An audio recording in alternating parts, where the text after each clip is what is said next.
Bonjour, on continue.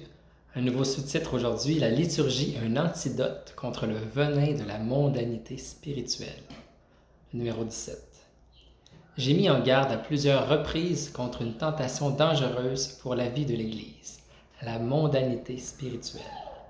J'en ai longuement parlé dans l'exhortation Evangelii Gaudium, au numéro 93 à 97, en identifiant le gnosticisme et le néo-pélagianisme comme les deux modes reliés entre eux qui alimentent cette mondanité spirituelle.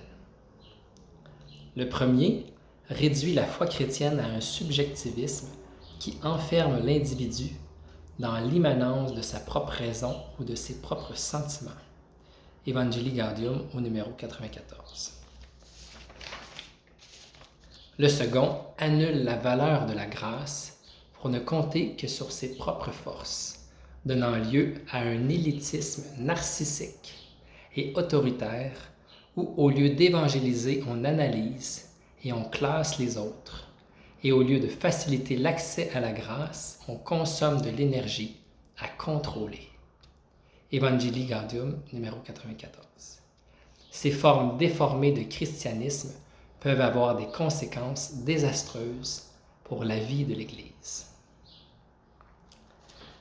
Vous irez relire ces numéros 93 à 97, c'est vraiment de la bombe.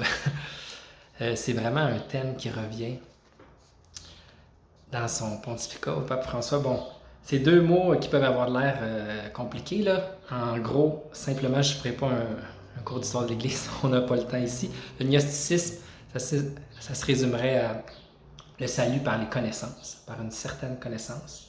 Tandis que le néo-pélagianisme, ben c'est ça. Pélage, c'était un moine qui a eu un long débat avec Augustin. C'est plus le salut par ses propres forces, tandis qu'Augustin parlait de l'importance de la grâce.